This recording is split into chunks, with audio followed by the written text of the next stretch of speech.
এবার বলবেন না মেয়েটা ছোট জামা পরেছিল, মেয়েটার বুকের ভাঁজ দেখা যাচ্ছিল, পেট দেখা গেছিল, থাই দেখা গেছিল, ছেলেরা কন্ট্রোল করতে পারেনি, করে ফেলেছে। ঠিক কি দেখে এবার তারা কন্ট্রোল করতে পারেনি? কি দেখে মনে হয়েছে যে হ্যাঁ ওকে ইউজ করা যেতে পারে? কি দেখে মনে হয়েছিল?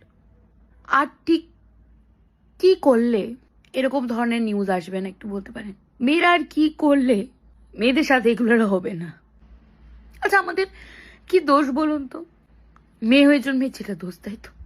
আমরা জানি না আমাদের সাথে কি হবে আর কতদিন। কত ইজি না মেয়ে মানুষের গায়ে হাত দেওয়া, ছুঁয়ে চলে যাওয়া, ইউজ করা। যদি এটাকে একটু ভয়ে রূপান্তরিত করে দেওয়া যেত, ধরুন মেয়েদের গায়ে হাত দিলেই ওখানেই গুলি করে উড়িয়ে দেওয়া হতো, জনতার হাতে ছেড়ে দেওয়া হতো, তারা পিষে মেরে দিয়ে বেরিয়ে যেত, ভয় তৈরি হয়ে যেত না একটা? এগুলো কেন হচ্ছে না?